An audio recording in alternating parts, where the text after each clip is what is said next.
Қателіктің зардабы. Ару өзінің балалық шағын терең күрсініп еске алады. Өйткені аруда айтарлықтай бақытты балалық шағы да болмады. Кішкентай кезінен көрген қорлығы аруды ерте есейтіп жібергендей.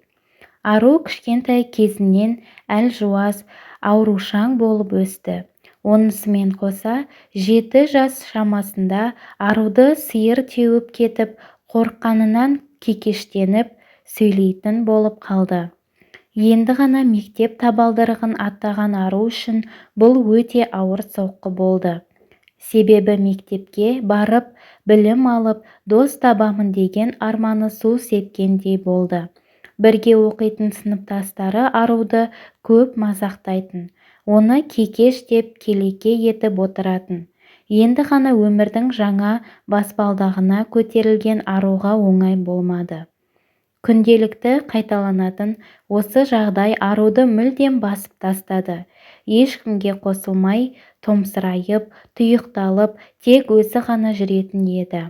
Не досы жоқ, өзі ғана жалғыздықпен жабырқап өскен арудың күні осылай өте береді.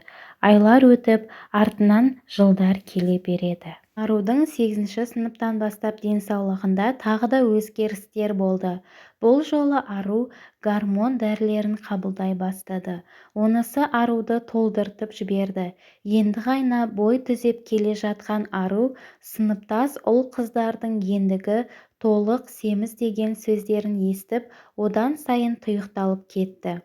Өзімен өзі ешкімге қосылмай тағы да жүре берді. Уақыт та тоқтамастан сырғи берді. Кеше ғана кішкентай қыз өзінің қалай есейіп кеткенін байқамай қалды. 9-шы сынып кезінде арудың сыныбына Айман Шолпан деген егіз қыздар келді. Келген егіз қыздар қарапайым қыздар еді. Оларды да сыныптастары жақтырмай өздерінің қатарына қоспады. Бірақ бұл жағдай ару үшін оңынан шешілді. Өйткені келген егіз қыздармен ару құрбы болды. Неше жылғы арманы орындалып, құрбы тапқан арудың қуанышында шек жоқ еді.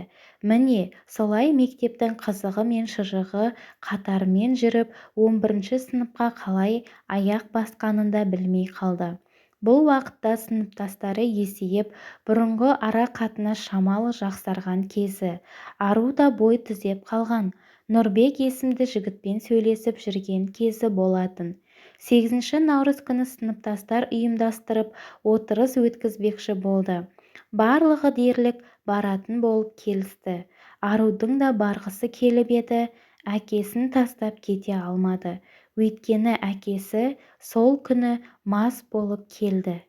Ал анасы мен інісі төркіндеп кеткен еді. Амал жоқтан қатарынан қалып бармайтын болып шешті. Кеш батып дала қараңғы болып қалған кез. Ару сыныптастарына қосыла алмай үйде отырған. Кенет әкесі қызының бөлмесіне кіріп келді. Өзі өлердей мас. Келгеннен аруға сөйлей бастады. Басында не айтып жатқанын түсінбеген ару сосын аңғарды.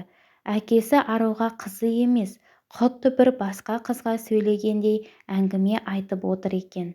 Әкесі болғанға ару қаншама есіңізді жиыңыз әке десе де еш есі кірер емес. Мастықпен айтып отырған болар қояр деп ойланды. Бірақ әкесі енді сөзді қойып қызына тиісе бастады. Мұндайды күтпеген ару қорыққаннан мас әкесін итеріп, жүгіріп далаға қашып шықты.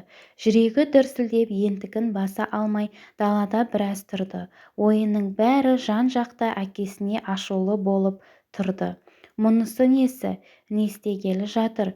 Қу арақтың кесірі деп бір жағынан сынап алса, екінші жағынан соны қашан қояр екен? Ішпесе тіпті жақсы деп әкесін ақтап алып тұрды. Бірақ сол мезетте үйге кіруге ешқандай құлқы болмады. Бір жағынан қорқып та тұр. Не керек есіне Нұрбек түсіп телефон номерін тере бастады.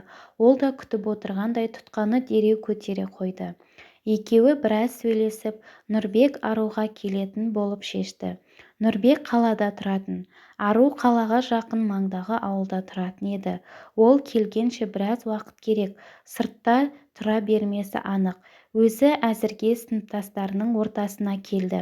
Сыныптастарымен сағатқа жуық отырғаны сол Нұрбек келіп тұрмын деп хабарласты.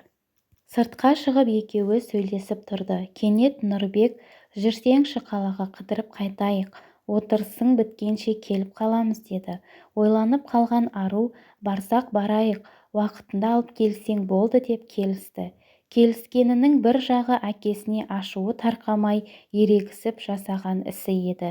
Содан екеуі қалаға қарай шығып кетті. Арудың әлі де есінен әкесінің қылықтары кетер емес. Арудың ішін жегідей жеп барады. Өз әкем маған қиянат жасамақшы болды.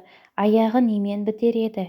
Үйден қашып шыққаным дұрыс болды деп өз ойымен әлек болды. Кенет Нұрбектің тамақтанып алайық деген сөзі ойын бөліп жіберді. Басын изеген Аруды Нұрбек бір кішкене сыраханаға әкелді. Бірінші тамақтанып, артынан Нұрбек сыра ішіп алды. Аруға ұсынған еді, ашумен ол да сыраны ішіп отырды. Бұл Арудың алғаш сыра ішуі еді. Бұрын-соңды ішпеген қыз масайып қалды. Есінің бәрін білгенімен денесі босаңсып отыра берді. Уақыт сырғып өтіп жатыр. Бір қарағанда сағат тілі түнгі 3 болыпты. Қатты кеш болып кетті деп ойлаған Ару Нұрбекке үйіне апарып салуын өтінді. Жарайды деп екеуі сыраханадан шығып мәшинеге қарай жүрді. Екеуі де масаң күйде мәшинеге отырғаны сол Нұрбек сезімге беріліп Аруға тиісе бастады. Ару қарсы болды, бірақ Нұрбектің қарсыласқанына тіпті қарамады. Арудың sıрадан кейін аяқ-қолы әлсіреп, Нұрбекке шамасы жетпеді. Сонымен арпалысамын деп шаршап та қалды. Соқпақтай жігіт өз дегеніне жетпесе, көңілі жай таппайтыны анық. Ақыры өз ойындағын ісін іске асырды. Одан арғысы Арудың есінде жоқ, ұйықтап кетті. Көзіне жарық түсіп жатқаны сол Ару оянып кетті. Сағатына қарады. Сағат таңғы 6-дан кетіпті. Енді ғана бозарып таң атып келе жатыр екен. Дереу есін жиып Нұрбекті оятып, ештеңе деместен ауылына апарып тастауын өтінді. Нұрбекте үн жоқ. Аруды ауылына апарған күйі қайта қалаға қайтып кетті. Сол кеткеннен мол кетті. Не себепті екені белгісіз бірнеше ай өтсе де еш хабарласпады. Ару да Нұрбекті іздемеді. Бұл уақытта Ару 11-ші сыныпты бітіріп оқуға дайындалып жүрген кезі. Бағы жанып грантқа медколледжге түсіп кетті. Енді Ару болашақ медбике, жаңа орта, жаңа таныстық. Бұл уақыт Ару үшін өте керемет, қызығы мол кездер еді. Бірінші курсты аман-есен бітіріп, екінші курсқа аяқ басты. Ол кезде ВК желісінің шарықтап тұрған кезі. Ару да сол ВК желісімен Жалғас деген жігітпен танысты. Жалғас Арудың қаласынан екен. Бір қаладан болғанға ма жақын тартып кетті. Екеуі телефон номерін алмасып, күнде сөйлесіп жүрді. 2019 жылы алғаш рет екеуі қалада кездесті. Күнде сөйлесіп жүргенде Ару Жалғасты көргенде ескі танысын көргенде болды. Екеуі бір-біріне ұнағандары көрініп тұр. Екеуі ұзақ әңгіме дүкен құрып, серуендеп, түнгі қаланы аралады. Әңгіменің жалғасын тыңдау үшін төмендегі описание бөліміндегі сілтемеге өтіңіздер. Бұл әңгіме Instagram парақшадағы Арман жетелейді парақшасынан алынды. Достар, қазақша контентті қолдап, каналыма тіркеліп, видеома лайк басуды ұмытпаңыздар. Сіздер бұл арқылы қазақша контенттің көп болуына үлестеріңізді қосасыздар.